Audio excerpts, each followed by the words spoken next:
Hi everyone, welcome back to sweety vlogs. ఈరోజు recipe సామల upma recipe అండి. హెల్త్కి చాలా మంచివి సామలు. ఈ సామలతో హెల్తీగా ఉప్మాని ఏ విధంగా ప్రిపేర్ చేసుకోవాలో ఈ వీడియోలో చూద్దాం. ఈ రెసిపీ నచ్చినట్లయితే లైక్ చేయండి. ఇలాంటి రెసిపీస్ కోసం మా ఛానల్ని సబ్స్క్రైబ్ చేసుకోండి. ఇప్పుడు చేసే విధానం చూద్దాం. నేను ఈ కప్పుతో 2 కప్పుల సామల్ని తీసుకున్నా. సామలు ఇక్కడ చూపించిన విధంగా ఉంటాయి, గోధుమ రంగు కలర్లో ఉంటాయండి. వీటిని 2 సార్లు నీట్గా వాష్ చేసుకోవాలి. వాష్ చేసుకొని వాటర్ యాడ్ చేసుకొని 2 అవర్స్ బిఫోర్ నానబెట్టేసుకోవాలి. 2 గంటల తర్వాత ఈ విధంగా నానిటాయి సామలు. వీటిని వాటర్లో నుంచి సపరేట్ చేసుకొని పక్కన పెట్టేసుకుందాం.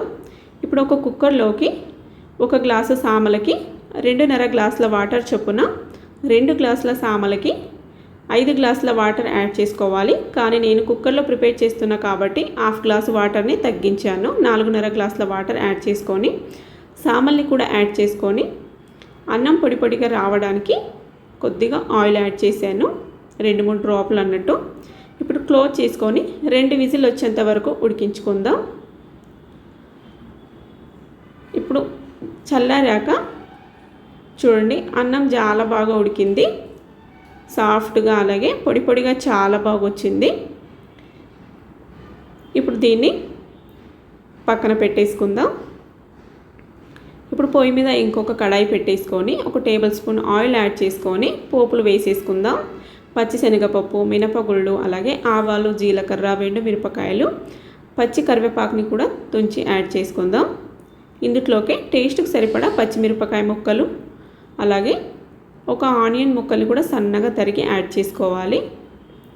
ఇవి బాగా వేగాక 1 కప్పు క్యారెట్ ముక్కల్ని కూడా యాడ్ చేసుకొని ఈ ముక్కల్ని బాగా మగ్గించుకోవాలి. ఇప్పుడు టేస్ట్కి సరిపడా సాల్ట్ యాడ్ చేసుకొని క్యారెట్ ముక్కలు సాఫ్ట్గా మగ్గించుకోవాలి. ఇవి మగ్గిన తర్వాత కొద్దిగా కొత్తిమీర తురుము, అలాగే 1 పండు టమాటో ముక్కల్ని కూడా యాడ్ చేసుకోవాలి. ఈ టమాటో ముక్కల్ని బాగా సాఫ్ట్గా మగ్గించుకోవాలి. టమాటో ముక్కలు బాగా సాఫ్ట్గా మగ్గిన తర్వాత మనం ప్రిపేర్ చేసి పక్కన పెట్టేసుకున్న ఈ రైస్ని యాడ్ చేసుకుందాం. మనం కావాల్సినంత రైస్ని యాడ్ చేసుకొని బాగా మిక్స్ చేసుకోవాలి. ఇది హెల్త్కి చాలా మంచిదండి. చిన్నపిల్లల నుంచి పెద్దవాళ్ళ వరకు ఎవరికైనా పెట్టొచ్చు. అలాగే వెయిట్ లాస్ అవ్వాలనుకున్న వాళ్ళకు కూడా చాలా మంచి రెసిపీ. అలాగే లేడీస్ ప్రాబ్లమ్స్ అయిన irregular cycles, PCOD, PCOS problems కూడా చాలా మంచిది ఇది సామలు. వీటిని కనుక మనం డైట్లో యాడ్ చేసుకున్నామంటే ఈ పీసీఓడి, పీసీఓఎస్ ప్రాబ్లం నుంచి కూడా మనము బయటపడవచ్చండి. చాలా మంచివి మన హెల్త్కి ఇవి. లేడీస్ ప్రాబ్లమ్స్కి అయితే చాలా మంచి రెసిపీ ఇది. ఈ రెసిపీ నచ్చినట్లయితే లైక్ చేయండి. ఇలాంటి రెసిపీస్ కోసం మా ఛానల్ని సబ్స్క్రైబ్ చేసుకోండి. టేస్ట్ కూడా చాలా బాగుందండి, సూపర్ ఉంది. మీరు కూడా ఒకసారి తప్పకుండా ట్రై చేసి చూడండి. అప్పుడప్పుడు మీరు బ్రేక్ఫాస్ట్లో కానీ ట్రై చేస్తూ ఉండండి. Thank you for watching.